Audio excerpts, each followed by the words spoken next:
ప్రియులైన తమ్ముళ్ళకి చెల్లెళ్ళకి దేవుని పిల్లలైన ప్రతి వారికి పేరు పేరున నా హృదయపూర్వకమైనటువంటి శుభములు వందనాలు తెలియచేస్తూ ఉన్నాను. ప్రియమైనటువంటి దేవుని వారలరా, గడిచిన యాన్యువల్ ఫెస్ట్లో వార్షికోత్సవ కూడికలో యవనస్తులు అడిగినటువంటి ప్రశ్నలు సుమారు ఒక 21 వాల్యుబుల్ క్వశ్చన్స్ నోట్ చేయటం జరిగింది. అందులో ఒక ప్రశ్న ఏంటంటే, దేవుని సన్నిధిలో ఎలా వాడబడాలి, జీవితాన్ని ఎలా కొనసాగించుకోవాలి. అత్యంత ప్రాముఖ్యమైనటువంటి విషయం ఇది, ఎవరు అడిగారో కానీ. అలాగే ఈ రెండు అంశములలో చాలా విస్తృతమైనటువంటి సమాచారము ఉంటుంది. అయితే అంతా మాట్లాడుకోవటము కొంచెం కష్టం కాబట్టి దీనినే నేను కొంచెం సంక్షిప్తపరిచి ప్రాథమిక సమాచారంగా లేదా వర్తమానంగా దీన్నిచ్చి, దేవుని చిత్తమైతే భవిష్యత్తు కాలంలో దీన్ని ఇంకా లోతైన అందులో వ్రాయబడినటువంటి ప్రతి సమాచారమును సమగ్రంగా మీకు అర్థం చేయించేటువంటి ప్రయత్నం చేస్తాను. అయితే ఈరోజు ఈ రెండు ప్రశ్నలు లేదా ఈ రెండు సందర్భాలను దృష్టిలో పెట్టుకొని దేవుని సన్నిధిలో ఎలా ఉండాలి అనేటువంటి అంశమును మనం ఆలకిద్దాం. దేవుని సన్నిధిలో ఎలా ఉండాలి. ప్రియులారా, క్రొత్తగా దేవుని సన్నిధిలోనికి వచ్చినటువంటి వారికైతేనేమి, అలాగే యువకులైనటువంటి వారికి, ప్రతి వారికి ఈ ప్రశ్న ఉంటుంది. దేవుని సన్నిధిలో ఎలా ఉండాలి.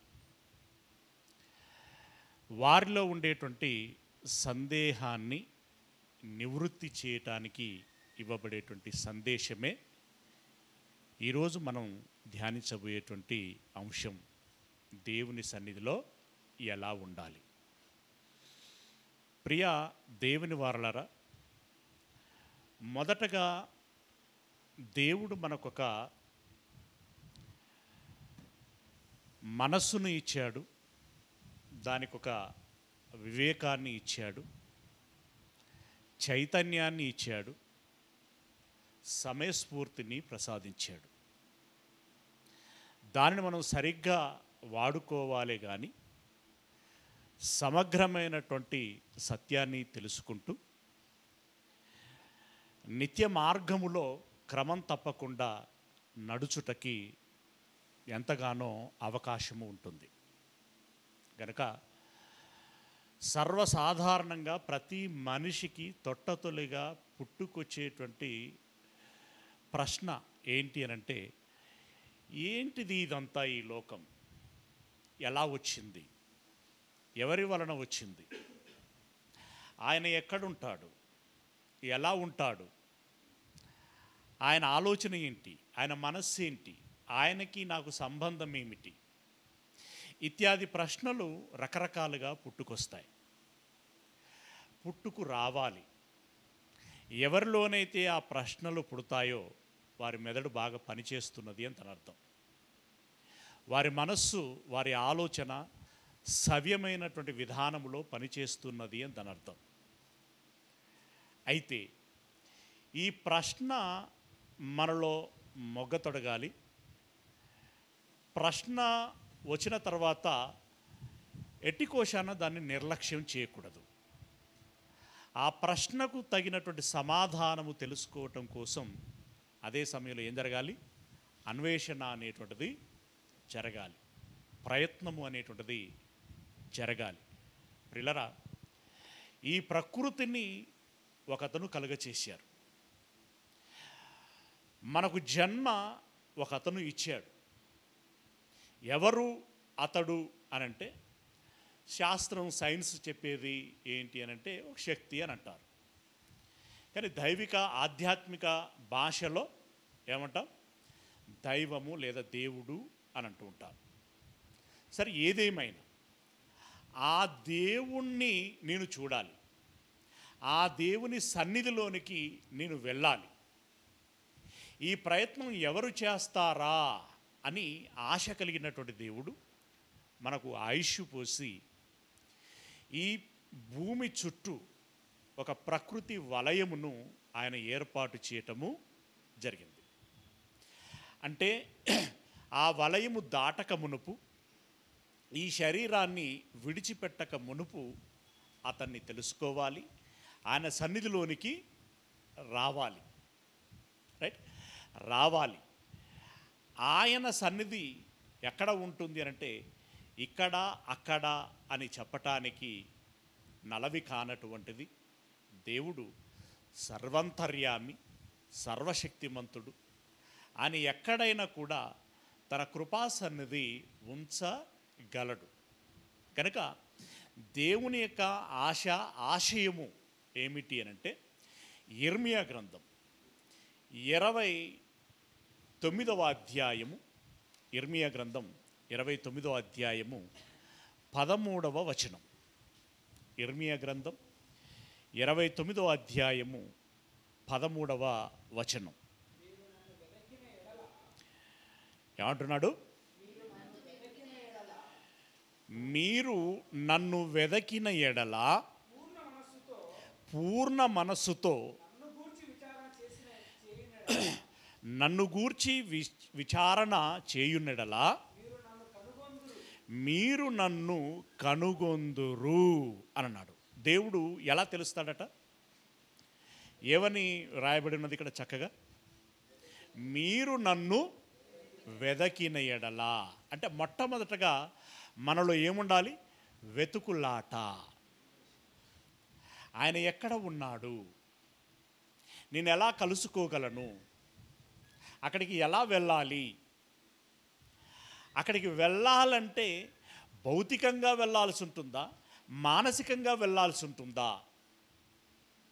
ఇలాంటి అన్వేషణ మనలో ఉండాలి. ఆయన గురించినటువంటి పరిచయం ఆయన ఏం చేసుకున్నాడంటే, నేను అదృశ్యుడను అని అన్నాడు. అదృశ్యుడైనటువంటి వాడు కనబడగలడా అనంటే, ఇక్కడ గమనించాల్సినటువంటి విషయం ఏంటంటే, అదృశ్యము అనేటువంటి మాట ఇదిగో ఈ భౌతికమైనటువంటి బాహ్య నేత్రాలు ఏవైతే ఉన్నాయో వాటికి కనబడడు అని దాని అర్థం. కానీ మనోనేత్రములు ఉంటాయి, అంటే మనసుకు సంబంధించినటువంటి అంతరనేత్రములు ఉంటాయి. ఆ అంతరనేత్రములతో నీవు చూడగలిగితే అతడు కనిపిస్తాడు, అతడు అర్థమవుతాడు. అతడేంటో, అతడి నిత్యత్వం ఏంటో, నిత్య శక్తి ఏంటో, ఏమండి, ఆయనకుండేటువంటి మహా అనంతమైనటువంటి జ్ఞానం ఏంటో, సమర్థత ఏంటో, సామర్థ్యం ఏంటో, ఇత్యాది సంగతులన్నీ మనకు తెలుస్తాయి. అయితే ఎందులో చూస్తే తెలుస్తాయి అనంటే, దేవునికి దర్పణముగా ఒకనాడు యేసయ్య ఉండేటువంటి వాడు, ప్రతిబింబము అని అన్నాడు. అంటే యేసయ్యను చూస్తే, యేసయ్య బ్రతికినటువంటి ఆ 33.5 సంవత్సరాల జీవితకాలంలో తన శరీర జీవితములో దేవుడు అంటే ఎలా ఉంటాడు అనేటువంటి ఆ లక్షణాలన్నీ కూడా కనిపించేటువంటివి. అందుకే అక్కడ ఏమన్నాడంటే, దేవుని తత్వము యొక్క మూర్తివత్వమునై ఉన్నాడు. దేవునికి ఒక తత్వం ఉంటుంది, ఆ తత్వమునకు మూర్తివత్వం అనంటే, మూర్తివత్వం అంటే ఏంటో తెలుసా? పరిపూర్ణత. దేవుని తత్వానికి ఒక పరిపూర్ణత, అంటే పక్వానికి వచ్చినటువంటి ఫలము ఏ రకంగానైతే ఉంటుందో అలాంటి పరిపూర్ణమైనటువంటి స్థితి యేసయ్యలో కనిపించేటువంటిది. మరి ఇప్పుడు ఎక్కడ కనబడుతుంది అనంటే, వాక్యం అనేటువంటి యేసయ్యలో కనబడుతుంది. అనగా 66 పుస్తకాలు కలిగినటువంటి ఈ బైబుల్ అనేటువంటి అద్దములో నీ మనోనేత్రములతో నువ్వు చూడగలిగితే దేవుడు నీకు చక్కగా కనబడుతాడు. అయితే ఆదరబాదరగా అలవాట్లో భాగంగా గుంపులో ఒకరముగా నేను చూస్తాను అని అనుకుంటే అది నిష్ప్రయోజనం. నీకంటూ స్వయం ఆలోచన ఉండాలి, స్వయం ఆరాటం ఉండాలి, స్వయం ప్రయత్నము ఉండాలి. అప్పుడు అది సాధ్యపడుతుంది. కనుక దేవుడు కోరుకుంటున్నటువంటి విషయం ప్రస్ఫుటంగా ఆయన తెలియచేస్తున్నటువంటి మాట ఏమన్నాడు? మళ్ళీ చదువుకుందాం. ఏమన్నాడు? మీరు నన్ను వెదకిన ఎడల పూర్ణ మనస్సుతో నన్ను గూర్చి విచారణ చేయునెడల మీరు నన్ను కనుగొందురు. మొదటిది ఏంటండి? ఏం చేయాలి? వెతకాలి. రెండవది ఏం చేయాలి? విచారణ చేయాలి. విచారణ అనంటే ఇప్పుడు స్కూల్ నుండి రావాల్సినటువంటి పిల్లోడు సమయానికి రాలేదు. అమ్మా నాన్నలు వాళ్ళ కుటుంబ సభ్యులు ఏం చేస్తారు? ముందు ఇక్కడ అక్కడ చూస్తారు. వెతుకుతారా లేదా? వెతుకుతారు. వెతికిన తర్వాత కనిపించకపోతే ఏం చేస్తారు? మనకు కనిపించిన వాళ్ళందరినీ అడుగుతూ ఉంటాం. అంతేనా? ముందు పాఠశాలలో అడుగుతాం, ఆ తర్వాత అతడికి మిత్రులు ఎవరు ఉన్నారో వారిని అడుగుతాం, ఇరుగు పొరుగు వారిని అడుగుతాం, ఆ దారి వెంట ఉండేటువంటి వ్యక్తులను అందరినీ అడుగుతూ ఉంటాం. విచారణ. అయితే ఏదో అడిగాము అనేటువంటిది వేరు. అయ్యో నా కుమారుడు ఎక్కడ బాయే, నా కూతురు ఎక్కడికి వెళ్ళే, ఏ పరిస్థితుల్లో ఉన్నది, అసలు మంచిగా ఉందా లేదంటే ఏదైనా అపాయంలో ఉందా, ఎలా ఎలా ఎలా అని చెప్పి ఒక ఆతృత కలిగినటువంటి మనస్సుతో, అంటే పూర్ణమైనటువంటి మనస్సుతో. పూర్ణమైనటువంటి మనస్సు అంటే ఏముంటుంది అందులో? పూర్ణమైనటువంటి మనస్సు అంటే ఇష్టము ఉంటుంది, ప్రేమ ఉంటుంది. నా బిడ్డ నేను త్వరగా చూడాలి, ఎక్కడైనా పలానా చోట ఉన్నది అని అనగానే చూడండి, వయస్సు మీరిన తల్లైనా సరే తన శక్తికి మించి పరిగెత్తి చూస్తుందా లేదా? అది పూర్ణ మనస్సు. అలాంటి పూర్ణ మనస్సు నీ తండ్రిని చూడటానికి కూడా నీకు ఉండాలి. ఏమండి? అప్పుడప్పుడు వార్తలు వస్తూ ఉంటాయి. బహుశా గతంలో కూడా మీద యుద్ధ నేను మీకు తెలియచేశాను మేము. ఏమండి? ఒకానొక కాలంలో ఇక్కడ వారి పరిస్థితులు, వాళ్ళ నేపథ్యం ఏంటో తెలియదు కానీ కుమార్తెను కని అనాథగా విడిచిపెట్టారు. ఆమె అనాథగా బ్రతుకుతున్నటువంటి కాలంలో జర్మనీ నుండి వచ్చినటువంటి దంపతులు ఆ పాపని దత్తత తీసుకొని వెళ్ళారు. సరే చదివించారు, పెంచారు. సరే మధ్యలో ఏం జరిగిందో మనకు కూడా తెలియదు కానీ తల్లిదండ్రులకి ఆ కుమార్తెకి, అంటే పెంచిన తల్లిదండ్రులకి ఆ కుమార్తెకి కొంచెం సత్సంబంధము అనేటువంటిది కొంత దెబ్బతిన్నది, డ్యామేజ్ అయిందనమాట. అప్పుడు సహజంగానే ఆమె మనస్సు ఎటువైపు మళ్ళింది అని అంటే, నా కన్న తల్లి అయితే ఇలా చూడకపోనేమో, ఇలా చేయకపోనేమో, నా కన్న తండ్రి అయితే, నా సొంత తండ్రి అయితే నన్ను బాగా చూసుకునేటువంటి వాడేమో, మరి నా తండ్రి నా తల్లి ఎక్కడ ఉంటారు, ఏ దేశానికి సంబంధించినటువంటి వారు, ఏ రాష్ట్రంలో ఉంటారు, ఏ ఊరిలో ఉంటారు అని అన్వేషణ చేయటం ప్రారంభించింది. ప్రిలరా, ఆమె 23 సార్లు జర్మనీ నుండి భారతదేశానికి వస్తూ పోతూ ఉన్నదామె. అంటే పక్కూరు కాదు, ఏ ఊరు? జర్మనీ. వచ్చిపోవటానికి లక్షల రూపాయలు ఖర్చు అవుతాయి, అవునా? అలాగే నెలలకు నెలలు సమయాన్ని వెచ్చించాలి. ఇంకోటి ఏంటంటే తాడు బొంగరం లేదు అన్నట్టుగా ఎక్కడుంటారో తెలియదు, ప్రతి ఆశ్రమాన్ని వెతకాలి, ప్రతి గ్రామాన్ని వెతకాలి, సంబంధిత కలెక్టర్ను కలవాలి, కలెక్టర్ ద్వారా రెవెన్యూ డిపార్ట్మెంట్ అంతా ఆరా తీయాలి, వారి మూలాలను కనుక్కోవాలి. అతని పేరేంటి, అతని ఇంటి పేరేంటి, ఊరు పేరేంటి, బంధువులు ఎవరైనా ఉండేవారా, అతడు ఇదివరకు ఎక్కడ పని చేసేటువంటి వాడు, ఏం పని చేసేటువంటి వాడు, ఇత్యాది సంగతులన్నీ ఆరా తీయాలండి. అయితే ఎంతమంది అధికారులు ఉన్నా, ఎంతమంది సిబ్బంది ఉన్నా మొదట నిలబడి నడవాల్సింది ఎవరు? ఆ కూతురే కదా, ఆ కూతురే నడవాలి. ఎస్, మనకు చూపించేవారు ఉంటారు, పలానా అని చెప్పేటువంటి వారు ఉంటారు, పలాని తేదీ అని చెప్పేటువంటి వారు ఉంటారు, సహాయకులు ఎందరో ఉండొచ్చు, కానీ ముందుండి వెతకాల్సింది మనమే. ఇప్పుడు నాబోటి టీచరే కావచ్చు, బోధకుడే కావచ్చు, మాట సహాయం చేసేటువంటి మరెవరైనా కావచ్చు, వీళ్ళందరూ కూడా ఎవరు? Just only helpers. ఏమండి? లేదా ఒక గైడ్ చేసేటువంటి వ్యక్తులు. అమ్మకి ఇట్లా చేస్తే అవకాశం ఉంటుంది, పలానోళ్ళని కలిస్తే నీకు కొంత ఛాన్స్ ఉంటుంది, అలా గైడ్ చేసేటువంటి వారే. కానీ ఆ పలాని చోటుకు వెళ్ళి ఆ వ్యక్తిని కలవాల్సింది ఎవరు? మనమే. ఇప్పుడు ఈ దేవుని యొద్దకి వెళ్ళాలి. ఎలా వెళ్ళాలి అంటే పూర్ణమైనటువంటి మనసుతో విచారణ చేస్తూ వెళ్ళాలి. అంటే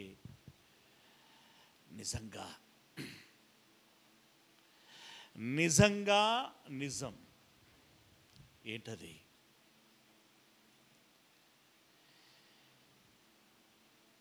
ఒక పచ్చని మొక్క, ఆ మొక్కలో నుండి ఒక పుష్పం,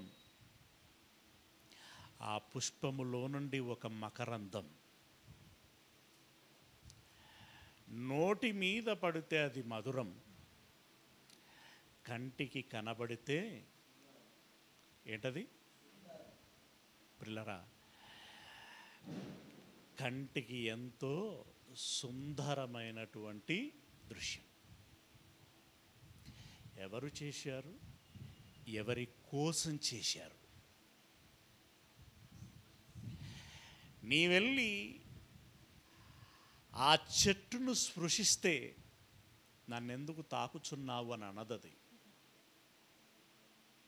అలాగే ఆ పువ్వును తెంపుకుంటే అది గాయపడినా సరే నీవు దాన్ని ఆస్వాదించాలని ఏమీ అనదు. ఈ ఏర్పాటు చేసిన వారెవరు? ఏమండి? బాగా చల్లగా ఉన్నప్పుడు లేలేత కిరణాలు పడుతూ ఉంటే ఎలా ఉంటుంది? Wow,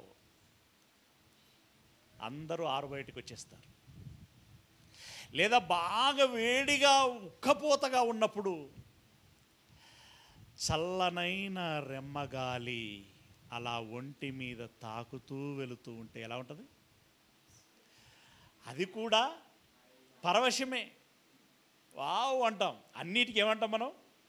wow. ఈ వావ్ అని శబ్దము రావటానికి కారణమయ్యేటువంటి మనసులోని పులకరింతకి కారణం ఏంటంటే దేవుడు కలగచేసినటువంటి ఈ ప్రకృతి, దేవుడు కలగచేసినటువంటి ప్రకృతి. ఆఫ్ చేసి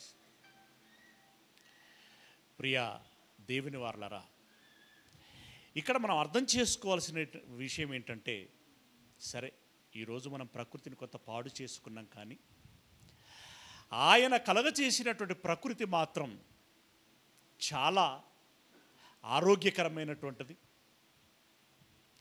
చాలా సుందరమైనటువంటిది, ఆహ్లాదకరమైనటువంటిది, మనకి ఆనందాన్ని ఇచ్చేటువంటిది, అంతేకాదు జీవమును ఇచ్చేటువంటిది. అలాంటి తండ్రి ఇప్పుడు ప్రకృతిలో ఉన్నటువంటి వాటినన్నిటినీ తీసుకొచ్చి అమ్మా నాన్నలు అనేటువంటి భౌతిక సంబంధములో ఉన్నటువంటి వారు మనకి తీసుకొచ్చి పెడతారు. కానీ ఈ ప్రకృతినే కలగచేసినటువంటి వ్యక్తి ఎవరయ్యానంటే తండ్రులకు తండ్రి, మనందరి తండ్రి దేవుడు. అలాంటి దేవుణ్ణి నిజంగా మీరు ఒకసారి ఇమాజినేషన్ చేసుకోండి. ఉన్న పలంగా ఇప్పుడు ఈ రాత్రి మీరు వెళ్ళి పడుకొని భోజనం చేసి పడుకున్న తర్వాత కాసేపు నిజంగానే ఆ నిత్య దేవుడైనటువంటి మన కన్న తండ్రి మీ యొద్దకు వచ్చి కుమారుడా అని అన్నాడు అనుకోండి, మీ ఫీల్ ఏంటి? అంత సినిమా లేదులే అంటే మీకు ఏం ఫీల్ రాదు. నేను అందుకే ఇమాజినేషన్ అంటున్నాను. ఓకే, కుమార్తె అని పిలిస్తే మన ఫీలింగ్ ఏంటి పిల్లరా? ఆ దేవుని యొక్క స్పర్శ, ఆ దేవుని యొక్క స్వరం మనల్ని ఉప్పొంగింపచేస్తుంది, పరవశింపచేస్తూ ఉంటుంది.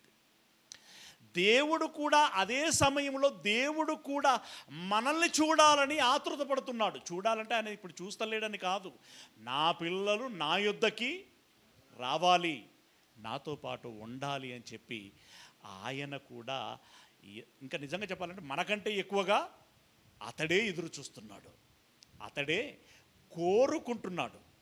కనుక పూర్ణమైనటువంటి మనస్సుతోటి ఏం చేయమంటున్నాడు? విచారణ చేయండి. అలాగే అలా చేస్తూ దేవుని యొద్దకి రండి అని అన్నాడు. ఓకే, అలా వస్తే ఏం చేస్తాడట? నన్ను నేను మీకు కనపరుచుకుందును.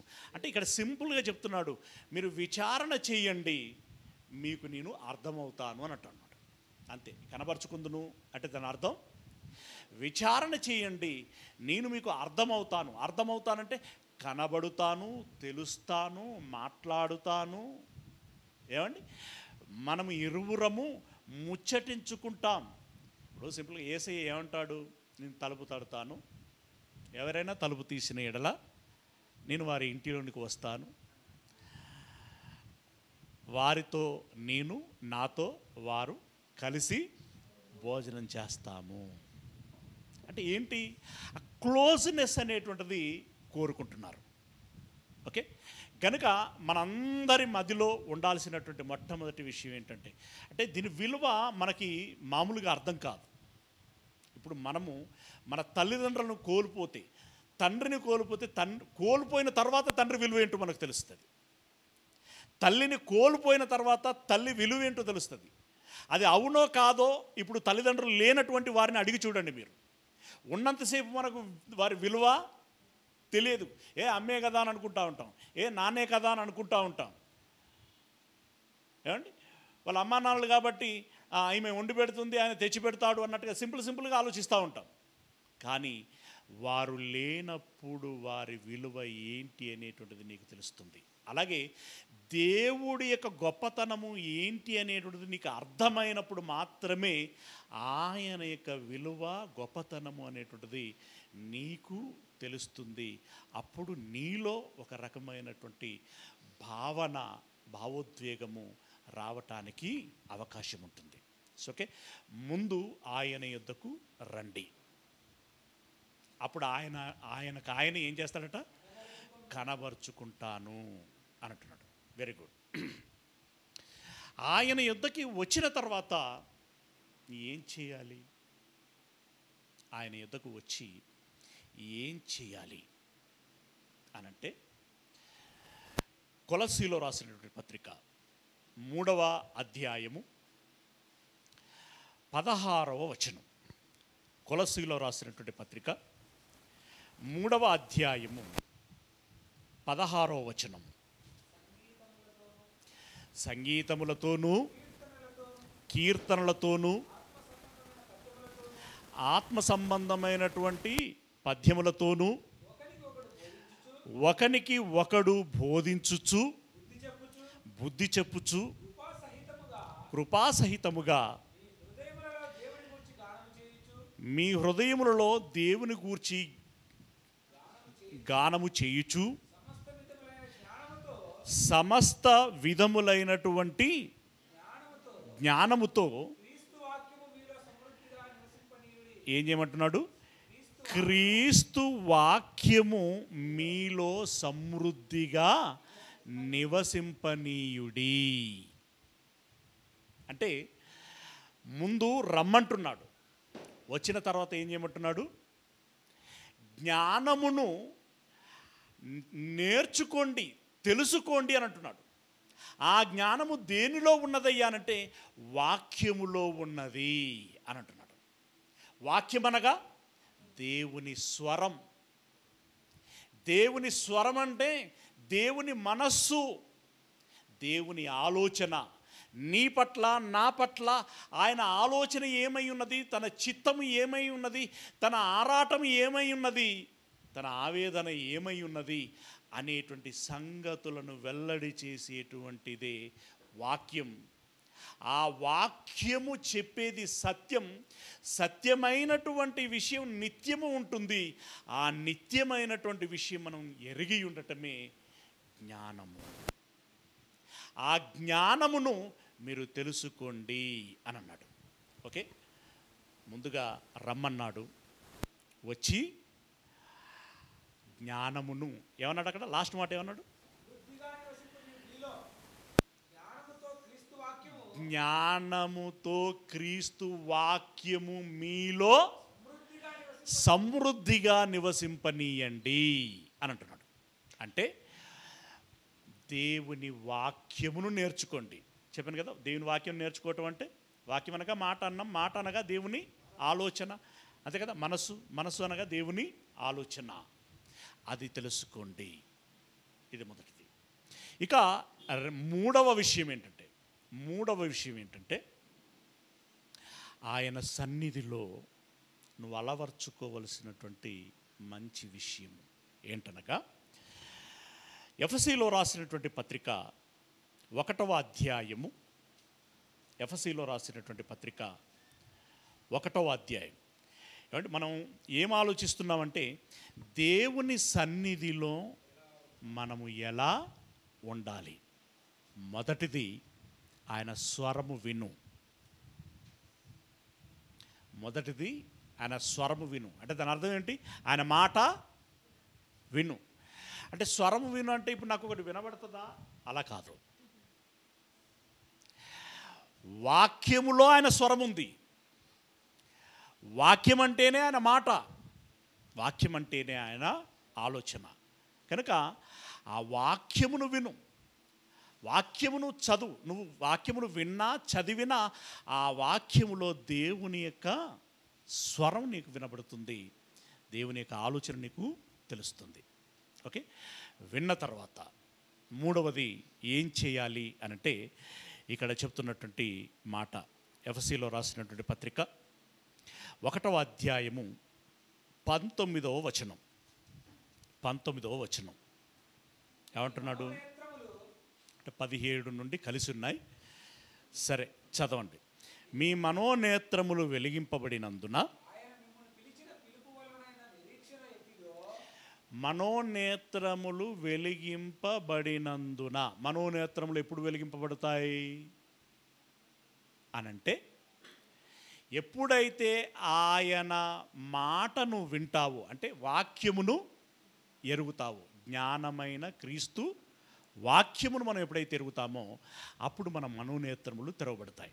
ఎప్పుడైతే మన మనోనేత్రములు తెరవబడతాయో అప్పుడు ఏం చేస్తాడు అని అంటే చెప్తున్నాడు, మీ మనోనేత్రములు వెలిగింపబడినందున ఆయన మిమ్మును పిలిచిన పిలుపు వలననైన నిరీక్షణ ఎట్టిదో, పరిశుద్ధులలో ఆయన స్వాస్థ్యం యొక్క మహా ఐశ్వర్యం ఎట్టిదో, ఆయన క్రీస్తునందు వినియోగపరిచిన బలాతిశయమును బట్టి విశ్వసించు మన యందు ఆయన చూపుచున్న తన శక్తి యొక్క అపరిమితమైన మహాత్మ్యం ఎట్టిదో మీరు తెలుసుకొనవలయునని. ఏమేం తెలవాలంటున్నాడు మనకి? ఆ నిరీక్షణ ఎట్టిదో, ఆ స్వాస్థ్యం యొక్క మహా ఐశ్వర్యము ఎట్టిదో, బలాతిశయము ఎట్టిదో. ఇలాంటి సంగతులన్నీ మనకు తెలియాలి. అపరిమితమైనటువంటి మహాత్మ్యము ఎట్టిదో మీరు తెలుసుకొనవలనని మన ప్రభు అయినటువంటి యేసుక్రీస్తు యొక్క దేవుడైన మహిమా స్వరూపియగు తండ్రి తన్ను తెలుసుకొనుట యందు మీకు జ్ఞానమును ప్రత్యక్షతయును గల మనస్సును అనుగ్రహించున్నట్లు. ఏం తెలియాలట? మనకేం తెలియాలి అని? జ్ఞానము, రెండవది ప్రత్యక్షత అని అన్నాడు. జాగ్రత్తగా గమనించండి. మొదటి మాటలు ఏమన్నాడు? మీరు నా యొద్దకు రండి, విచారణ చేసి కనుగొనండి. అంతేనా? విచారణ చేసి కనుగొనండి. రెండవ మాటలు ఏమంటున్నాడు? రెండవ మాటలు ఏమన్నాడు అంటే, జ్ఞానమైనటువంటి క్రీస్తు వాక్యమును వినండి. విన్నప్పుడు నీకు గ్రహింపు కావాలి. ఏంటి ఆ గ్రహింపు అంటే? దేవుని ప్రత్యక్షత. దేవుని ప్రత్యక్షత అదొక ప్రత్యేకమైనటువంటి అనుభవం. ఫీల్ అంటాం కదా, అది ప్రత్యేకమైనటువంటి అనుభవం. అది మనకు రావాలి అని అంటే జ్ఞానము తెలియాలంటే, జ్ఞానం తెలియటం విషయం తెలియటం అన్నమాట. విషయం తెలియాలి, దేవుని ప్రత్యక్షతను అనుభవించాలి. పిల్లరా, ఇది జనరల్గా ఏదో భౌతిక సంబంధమైనటువంటి ఆలోచనలతోటి, భౌతిక సంబంధమైనటువంటి ప్రయత్నములతోటి మనము ఏదో సాధారణమైనటువంటి స్థితిలో ఉండి ఆలోచిస్తే అర్థమయ్యేటువంటిది కాదు. నీలో ఒక ప్రశ్న మొగ్గతొడగాలి. నీలో ఒక ప్రశ్న మొగ్గతొడగాలి. ఎలా ఉండాలి అదేనంటే, దానికి ఉదాహరణ మనకి పౌలు కనపడుతూ ఉంటాడు. ఎలా అనంటే, పౌలుకి ఒక ప్రశ్న వచ్చింది. ఏంటి అనంటే, యేసు ప్రభుల వారు చంపబడి సమాధి చేయబడిన తర్వాత కూడా పునరుత్థానము చెందాడు. ఎలా పునరుత్థానము చెందగలిగాడు? ఏమండి? ఆ పునరుత్థానము చెందటానికి ఆయన ఏం చేశాడు? ఎలాంటి శ్రమ పడ్డాడు? ఎందుకు దేవుని చేత అంగీకరించబడ్డాడు? దాని వెనకాల ఉన్నటువంటి విషయం ఏంటో, దాని వెనకాల ఉన్నటువంటి శక్తి సామర్థ్యం ఏంటో, దాని వెనకాల ఉండినటువంటి పాటులు అనగా శ్రమ ఏంటో అది నేను ఎరగాలి. ఎరిగి క్రీస్తు పడినటువంటి పాటలలో సమానమైనటువంటి అనుభవము నేను కూడా కలిగి ఉండి, ఆయన తిరిగి లేచినట్లుగా నేను కూడా తిరిగి లేవాలని ఒక ప్రత్యేకమైనటువంటి దృష్టి పెట్టాడు ఆయన. ఎఫర్ట్ అంటాం కదా, ఎఫర్ట్ పెట్టాడు. పిల్లరా, అలా మీరు ప్రత్యేకమైనటువంటి ఎఫర్ట్ పెట్టండి, ప్రత్యేకంగా ప్రయత్నించండి. ప్రయత్నించినప్పుడు మీకు మెల్లిమెల్లిగా ఒక క్రొత్తనైనటువంటి అనుభూతి మీలోనికి వస్తూ ఉంటుంది. ఎప్పుడైతే వస్తూ ఉంటుందో ఇక మీరు ఆ తదుపరి ఆ రుచిని, అందులో ఉండినటువంటి ఆ సంతోషమును, మీరు ఆ ఆనందమును అనుభవిస్తున్న కొలది మీకేమనిపిస్తూ ఉంటుందంటే, భోజనం రుచికరంగా ఉంటే ఇంకొక ముద్ద వేసుకొని తిందామన్నట్టుగా ఇది మీకు అనుభూతిలోనికి వస్తూ ఉంటే ఇంకొంచెము అన్వేషణ చేసుకుంటూ ముందుకు వెళదాము అనేటువంటి భావన మీలో మీకే కలుగుతుంది. మరెవరో ఎగేయాల్సినటువంటి అవసరము ఉండదు. ఎస్, ఈ ప్రయత్నం మనకు ఉండాలి. అది నేను అనుభవించాను. వన్స్ అపాన్ ఎ టైం నేను అన్యుడని రకరకాల ప్రాక్టీసులలో ఉన్నాను. కానీ ఒక సహోదరుడు, ఒక వ్యక్తి, ఇదిగో సత్యదేవుడు, నిత్యదేవుడు ఇలా ఉంటాడు, ఎలా ఉంటాడో ఇందులో వివరించబడింది అని అన్నాడు. అవునా? చూద్దాం ఎంత వివరించబడిందో, ఆయన ఎలా ఉన్నాడో, ఎలా సత్యవంతుడో, ఎలా నిత్యవంతుడో, నిజంగా అతడు దేవుడు ఎలా అనబడటానికి అర్హత కలిగి ఉంటాడో చూద్దాము అని చెప్పి శాంపిల్గా క్రొత్త నిబంధన చదవటం ప్రారంభించాను. ఇది నా ప్రత్యేకమైనటువంటి అనుభవం. ఇది నేను సాక్ష్యము అని ప్రత్యేకంగా చెప్పదలుచుకోలే, కానీ దీన్ని మీరు నమ్మొచ్చు, నమ్మకపోవచ్చు, అది మీ చాయిస్. ఎందుకంటే మీరు నమ్మాల్సింది ఏంటి అంటే బైబిల్లో ఉన్నది మాత్రమే నమ్మాలి. ఇప్పుడు నేను చెప్పేటువంటిది నేను నిజాయితీగా చెబుతున్నానా లేదా అనేటువంటిది మీ విచక్షణను బట్టి మీరు నిర్ణయించుకొని దాన్ని తీసుకుంటే తీసుకోవచ్చు, లేదు ఇది నాకు అవసరం లేదు అనుకుంటే పక్క పెడితే పెట్టచ్చు, అది మీ చాయిస్. ఓకే. క్రొత్త నిబంధన అనేటువంటిది చదవటం ప్రారంభించిన తర్వాత మీరు నమ్ముతారో నమ్మరో, వారము రోజుల్లో క్రొత్త నిబంధనలోని 27 పుస్తకాలు చదివేశాను. మీరైతే ఇంకా త్వరగానే చదువుతారు అనుకుంటున్నాను, లేదా? అరే ఇప్పుడు ఇంకా స్టడీస్ హయ్యర్ స్టాండర్డ్లోకి వచ్చేసాయి కదా, చాలా ఫాస్ట్గా చదవాలి. ఐక్యూ లెవెల్స్ పెరిగిపోతున్నాయి ఇప్పుడు. ఒకప్పుడు ఫస్ట్ క్లాస్లో పాస్ అవ్వటం అంటే గగనం, ఇప్పుడు ఫస్ట్ క్లాస్ కాదు, అందరికీ 10/. అప్పటి మా మార్కులకి ఇప్పటి మీ మార్కులు చూసుకుంటే మీతో పోలికే లేదు. అంటే మీరు ఎక్కువ చదువుతున్నట్టే కదా దాని అర్థం. ఏమంటారు చిన్న? ఎక్కువ చదువుతున్నట్టే కదా. ఇప్పుడు నారాయణ చైతన్య వాళ్ళు ఏమంటారు? 1 1 1 1 ఏదో పాట పాడినట్టే, ఏదో గగనం గగనం ఏదో పాట ఉంటుంది కదా, అవునా?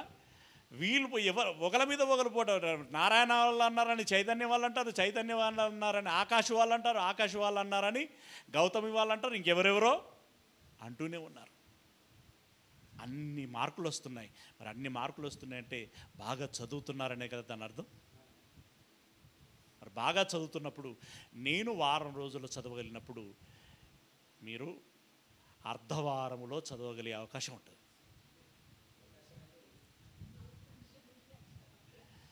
సరే, అర్ధవారమా, వారమా, నెలనా? ఎందుకంటే ఎంత ఫాస్ట్గా చదివామనేది కాదు ముఖ్యం, ఎంత బాగా అర్థం చేసుకోగలుగుతున్నామనేటువంటిది ముఖ్యం. క్రొత్త నిబంధన చదివిన తర్వాత ఒక అభిప్రాయం వచ్చింది. ఓకే, మాటలు అయితే చాలా బాగున్నాయి.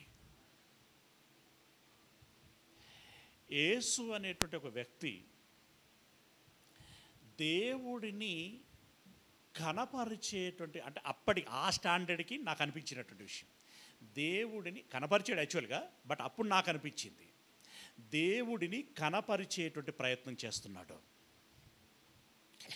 ఏదో కొంచెం కొంచెం అర్థమవుతున్నాడు, కానీ ఇంకా పూర్తి అంటే ఎలా ఉంటుందంటే క్యూరియాసిటీ, ఆ క్యూరియాసిటీ ఎలా ఉంటుంది అని అంటే, ఇప్పుడు ఇందులో ఇంత దొరికింది అనంటే మరి పాత నిబంధన అనేటువంటి పుస్తకంలో ఇంకెంత దొరుకుతుంది అంటే, మీ మమ్మీ మీ డాడీ మీకోసం బర్త్డే గిఫ్ట్ ఏదో ఇవ్వాలి అని చెప్పి మీకోసం ప్రిపేర్ చేసి పెట్టారు. 4 పాత్రలు తీసుకొచ్చి పెట్టారు.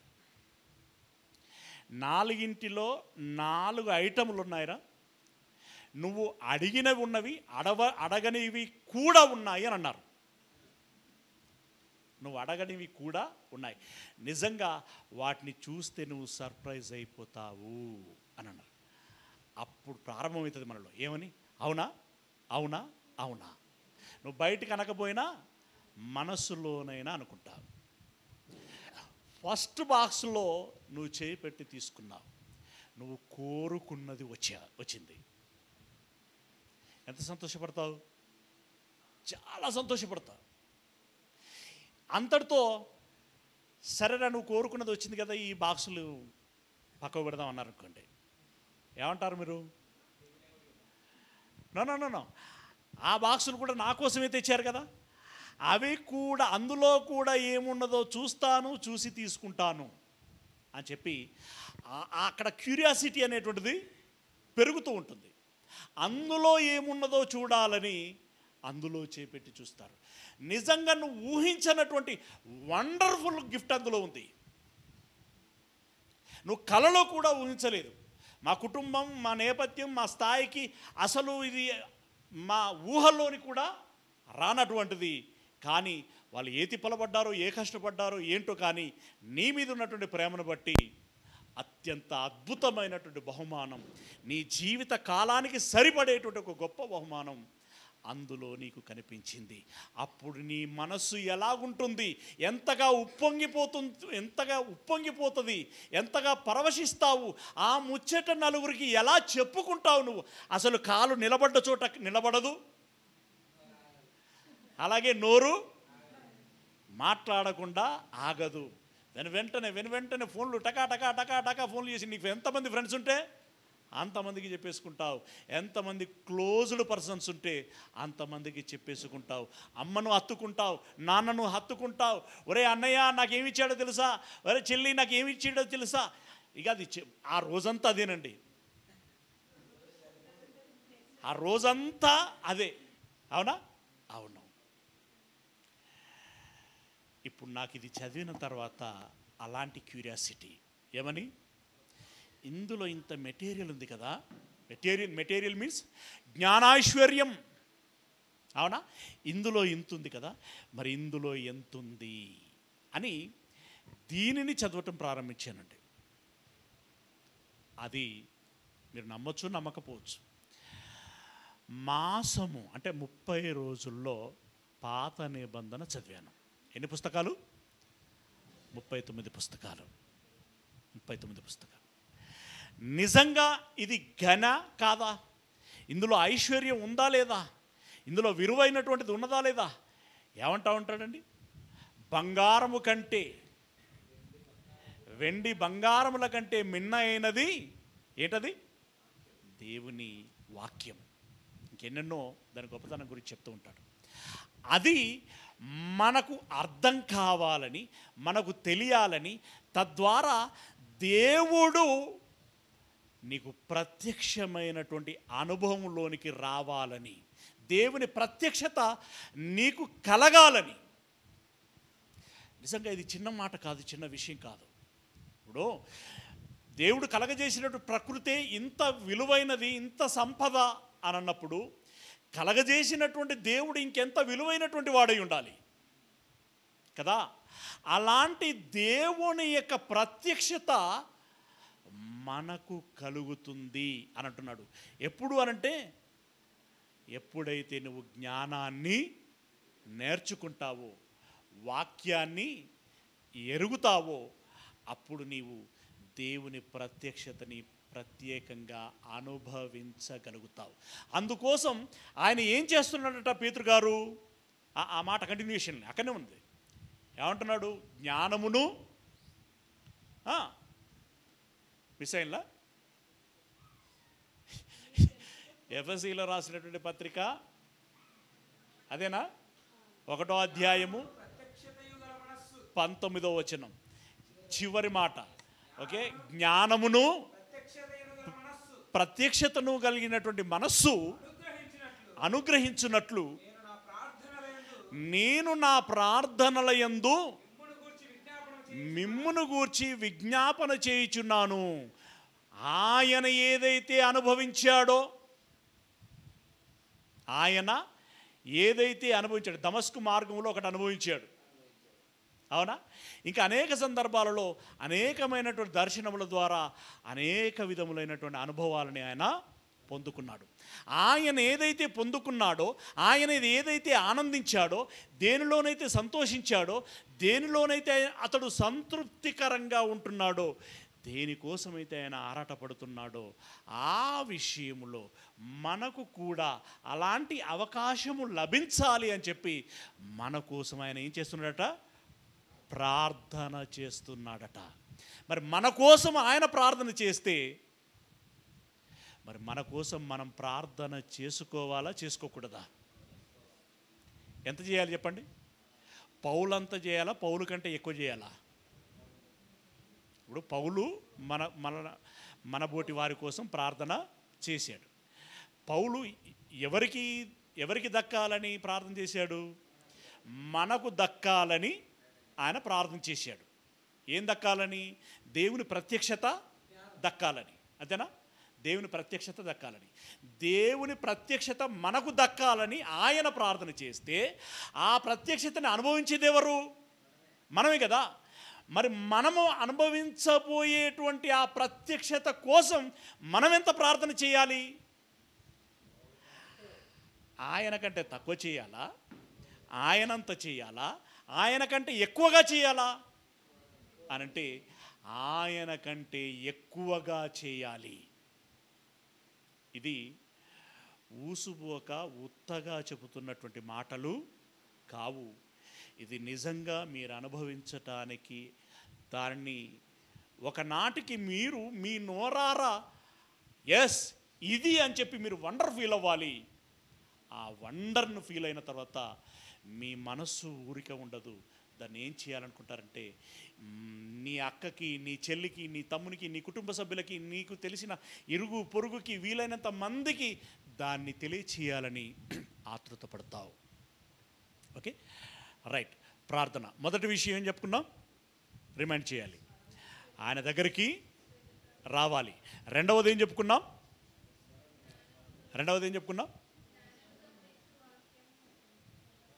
ఎస్ కదా, ఆయన మాట లేదా వాక్యము వినాలి, నేర్చుకోవాలి. మూడవది ఏంటి? దేవుని యొక్క ప్రత్యక్షతని అనుభవించగలగాలి. దానికోసం మనం ఏం చేయాలి? ప్రార్థన చేయాలి. అంటే రావాలి, సింపుల్గా చెప్తున్నాను నేను, రావాలి, వినాలి, ప్రార్థించాలి. అంతేనా? ఎక్కడికి రావాలి? ఏం వినాలి? ఏమని ప్రార్థించాలి? దేవుని ప్రత్యక్షత కావాలి. అప్పుడు అది ఎలా ఉంటుందో భక్తులు వాళ్ళ అనుభవాన్ని చెప్తున్నారండి. ఇప్పుడు మనం చెప్పుకున్నవి ఇదివరకు భక్తులు చేశారు, చేసి వారి అనుభవాలను చెప్తున్నారు. చూద్దామా? కీర్తనల గ్రంథము మీరు జాగ్రత్తగా చూడగలిగినట్లయితే 27వ అధ్యాయము, కీర్తనల గ్రంథము 27వ అధ్యాయము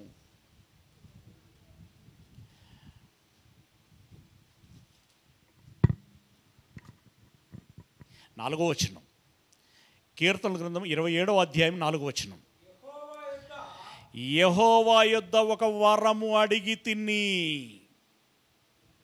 భక్తుడు ఏమడిగాడట? వరము. ఏంటది? కొడుకు కావాలనా? చాలామంది వరం అనగానే ఇట్లాంటివే జ్ఞాపకం వస్తూ ఉంటాయి. యెహోవా యొద్ద ఒక వరమును అడిగి తిని. ఏంటదట? దానిని నేను వెదకుచున్నాను. అంటే ఇలాంటి స్వయం ఆరాటం ప్రతి వ్యక్తికి ఉండాలి. వరమును అడిగాను, ఆయన ఎప్పుడు ఇస్తాడా, ఎక్కడిస్తాడా అని చెప్పి దానికోసం నేను వెదకుచున్నాను. యెహోవా ప్రసన్నతను చూచుటకు. ప్రసన్నత ఏం చూడాలట ఆయన? ఇందాక మనమేమో ప్రత్యక్షత అని చదువుకున్నాం, అవునా? ఇక్కడ ప్రసన్నత అని అంటున్నాడు. ప్రసన్నత అంటే ఏంటి అసలు? ఎవరైనా చెప్పగలరా? ప్రసన్న అని పేర్లు వినుంటారు మీరు. ఇంతకీ ప్రసన్న అంటే ఏంటి? ప్రసన్నత అంటే ఏంటి? ఎనీబడి?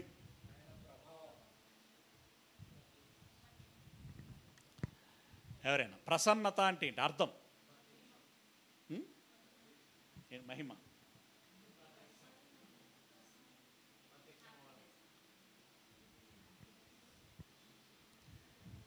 నేను చెప్తాను. ఒక మంచి పచ్చడి తయారు కావాలంటే ఏం చేస్తారు? ఒక మంచి పచ్చడి, ఒక చట్నీ తయారు చేసుకోవాలి. మంచి పచ్చడి, ఉదాహరణ టమాటా పచ్చడి అనుకోండి. టమాటాలు, కట్ చేసుడు ఓకే. ఇంగ్రీడియంట్స్ చెప్పండి. టమాటాలు,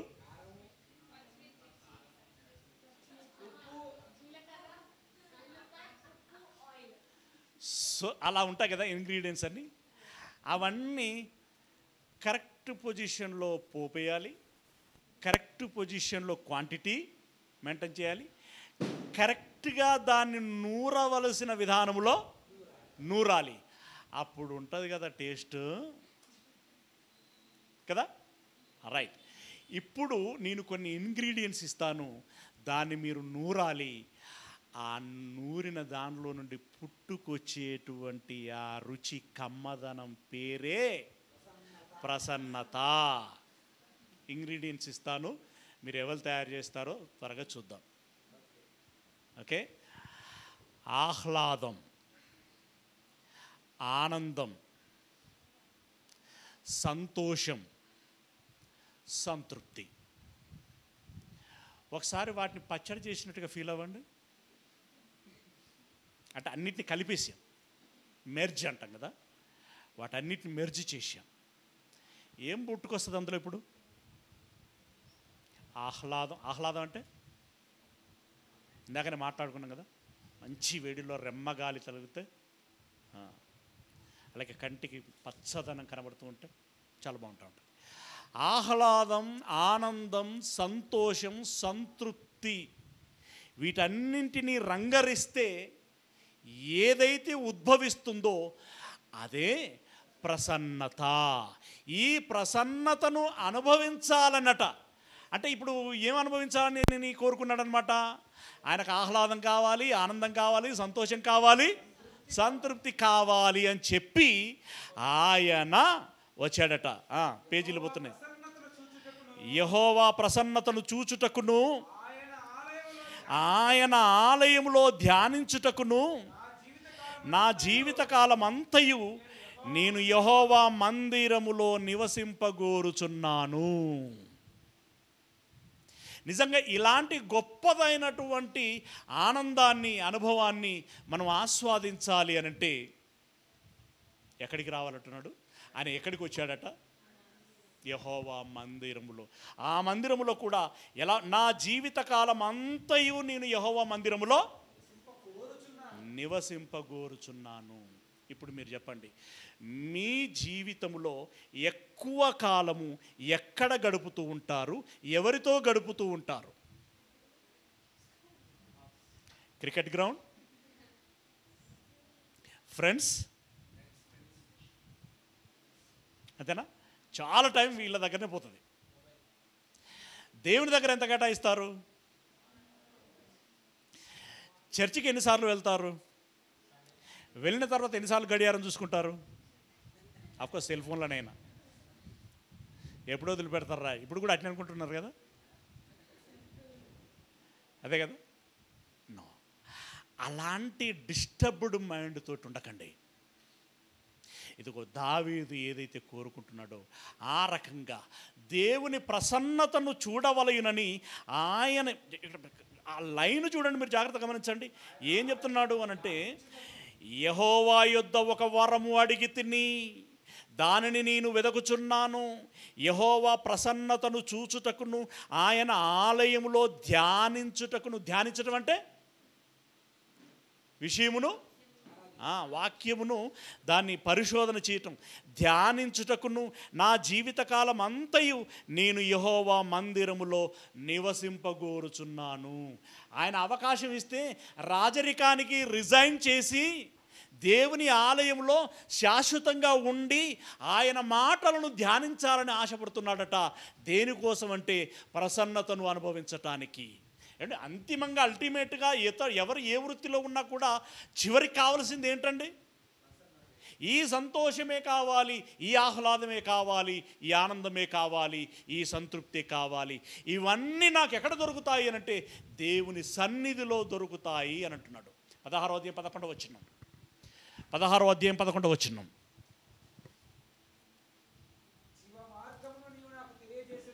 జీవమార్గమును నువ్వు నాకు తెలియచేసేదవు,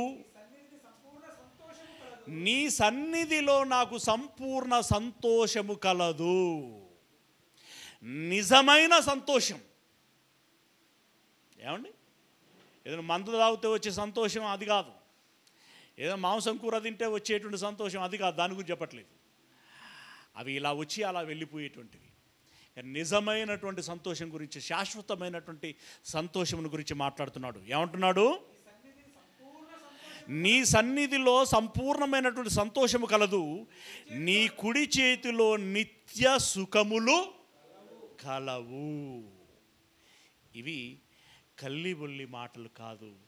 మన కన్న తండ్రి మన మేలు కోరి మన కోసం ఆ భక్తుల యొక్క అనుభవాలని అక్షర రూపంలో పెట్టి ఈరోజు మనకు వినిపించి మనం కూడా ఇలాంటి అనుభవంలోనికి వచ్చినటువంటి వారమై ఉండాలని, ఆ ఆనందముతో మనం ఉంటే ఆ ఆనందమైనటువంటి మన వదనములను మన కన్న తండ్రి చూసి ఆయన కూడా ఆనందించాలని కోరుకుంటున్నాడు.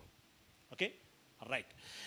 నిజంగా ఇది ఇప్పుడు నేను చెప్పినటువంటి మాటలన్నీ కూడా మీరు సీరియస్గా ఆ ప్యాటర్న్లో కనుక మీరు తీసుకుంటే ఓకే, మీకు ఒక జీలు పుడుతుంది. ఏంటి? ఎస్, నేను కూడా ఈ ప్రయత్నం చేస్తాను. ఇక అది అర్థం కాకపోతేనండి దానికంటే బోరింగ్ ఒకటి ఉండదు, నిజం. అయితే అర్థమైన తర్వాత, ఒకవేళ నువ్వు ఎక్స్పీరియన్స్ అయిన తర్వాత, ఒకవేళ నువ్వు అనుభవించిన తర్వాత ఏం చేస్తావట నిజంగా అది కూడా చూసుకొని ముగించుకుందాం. 73వ అధ్యాయం, కీర్తనల గ్రంథం 73వ అధ్యాయము 73వ అధ్యాయము 28వ వచనం. 73వ అధ్యాయము 28వ వచనం. నాకైతే దేవుని పొందు ధన్యకరము అని అన్నాడు. దేవుని పొందు అంటే ఏంటో తెలుసా? దేవుని అమాంతం అతుకోవటం. ఎలా అతుకోవటం? అమాంతం. చంటి పిల్లలను మనం ఎలా కౌగిలించుకుంటాం? వాళ్ళని ఇలా ఎంత నొక్కుంటా ఉంటే అంత కంఫర్ట్గా అనిపిస్తూ ఉంటుంది కదా, అమాంతం. ఈ భక్తుడికి ఏం కోరిక ఉన్నదటానంటే, ఈ భక్తుడు ఎవరనుకుంటున్నారు? అక్కడ ఆయన పేరు ఇచ్చాడు చూడండి మీ ఇంట్రడక్షన్లో, ఆసాపు. ఓకే, ఆ ఆసాపు అంటున్నాడు, నాకైతే దేవుని పొందు ధన్యకరము, నీ సర్వకార్యములను నేను తెలియజేయునట్లు నేను ప్రభు అయిన యెహోవా శరణుజొచ్చి ఉన్నాను. అనుభవించినటువంటి భక్తుడు ఆయన ఏం కోరుకుంటున్నాడంటే, ఇప్పుడు దేవుని పొందు నాకు ధన్యకరము అని అన్నాడు. అంటే ఆయన ఏదో ఒక అనుభవించాడు కదా, అనుభవించాడు. ఇంకా అనుభవించాల్సింది ఎంతో ఉంది. ఈ అనుభవించినటువంటి అనుభవంలోనికి వచ్చినటువంటి ఆనందానికి కారణమైనటువంటి దేవుని కార్యములు ఏవైతే ఉన్నాయో, ఎన్నెన్ని ఉన్నాయో, అది ప్రకృతిని కలగచేయటంలో కావచ్చు, మనకు జన్మనిచ్చి బ్రతుకునివ్వటంలో కావచ్చు, అనేక రకములైనటువంటి మాటలను, విషయాలను, జ్ఞానమును, సత్యమును మనకు తెలియచేసి మన మదిలో ఒక ఆలోచనను మొగ్గతొడిగించి ఆ ఆలోచనలలో నుండే, ఆ విషయంలో నుండే ఆ ఆనందాన్ని మానసికంగా ఇందాక మాట్లాడుకున్నటువంటి ఆ ప్రసన్నతను ఆస్వాదించిన తర్వాత ఆ భక్తుడికి ఏమనిపిస్తున్నదంటే, దేవుని పొందే నాకు ధన్యకరము, అది నాకు కావాలి. అయితే ఇది అందటానికి కారణమైనటువంటి దేవుని క్రియలు ఏవైతే ఉన్నాయో వాటన్నిటినీ నేనేం చేస్తాను, ఏం చెయ్యాలని కోరుకుంటున్నానంటే, నీ సర్వకార్యములను నేను తెలియచేయున్నట్లు నేను ప్రభు అయిన యెహోవా శరణుజొచ్చి ఉన్నాను. అంటే దేవుణ్ణి నేను శరణు కోరుకుంటున్నాను. అంటే అయ్యా ఒక అవకాశం ఇవ్వండి, మీ కార్యములు ఎన్నెన్ని ఉన్నాయో, అవి ఎంతెంత మహిమకరమైనటువంటివో, ఎంతెంత ఉన్నతమైనటువంటివో, విలువైనటువంటివో ఆ మాటలన్నీ సమాజానికి తెలియచేయాలని నేను ఆతృత పడుతున్నాను. నాకు అవకాశం దయచేయండి అని అన్నాడు. ఎస్, ఇప్పుడు నా అనుభవం అని చెప్తున్నాను కదా, ఇందాక నా అనుభవం అని చెప్తున్నాను కదా. ఈ అనుభవంలో నేను ఏదైతే ఆస్వాదించానో అది ఆస్వాదించిన తర్వాత దాన్ని ఇలా మీ బోటి వారికి వినిపించాలి, చెప్పాలి అని చెప్పి నాకు మా అమ్మ చెప్పలేదు, మా నాన్న చెప్పలేదు, తోబుట్టువులు చెప్పలేదు, స్నేహితులు చెప్పలేదు, బంధువులు చెప్పలేదు, ఇంకెవరో బలవంతము చేసి నన్ను చెప్తావా లేవా అని చెప్పి అనలేదు. స్వయంగా, స్వతంత్రంగా, ఇష్టపూర్వకంగా చేస్తున్నటువంటి కార్యములో ఒక సంతృప్తిని ఆస్వాదించేటువంటి ప్రయత్నం చేస్తాం. కనుక ఇప్పుడు ఏంటి పాయింట్లు ఏంటండి? ఒకటి, మళ్ళీ రివిజన్ చేసుకుందాం. మొదటిది, దేవుని యొద్దకు రావాలి, దేవుని మాటలు వినాలి, తర్వాత ఆయన ప్రత్యక్షతని అనుభవించాలి. అందుకోసం ఏం చేయాలి? ప్రార్థన చేయాలి. నాలుగవది, ప్రసన్నతను అనుభవించాలి, పొందుకోవాలి. తర్వాత చివరిది ఏంటంటే, మనం ఏదైతే పొందుకుంటామో, ఏదైతే అనుభవిస్తామో, ఏదైతే ఎక్స్పీరియన్స్ అవుతామో దానిని పంచాలి. ఇప్పుడు మన టైటిల్ ఏంటి?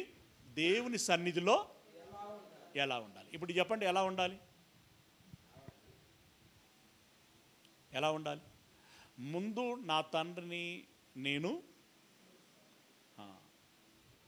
వెతకాలంటే దేవుని యొద్దకు రావాలి, వచ్చి వినాలి, విన్న తర్వాత ప్రార్థించాలి, ప్రత్యక్షతని అనుభవించాలి, అలాగే ప్రసన్నతని ఆస్వాదించాలి, ఆ పిమ్మట ప్రకటించాలి. ఓకే, ఇది మీరు ప్రాథమికంగా చేయటానికి ప్రయత్నించండి. ఎవరైతే సిన్సియర్గా, సీరియస్గా చేస్తారో ఆ అనుభవాన్ని మీరు పొందుకుంటారు. అలా పొందుకొని నిజంగా ఆ ప్రసన్నతలో మీరుండి, ఆ ఆనందంలో మీరుండి, మీరొక లోకములో ఉండిపోవాలి. అప్పుడు ఇతరులు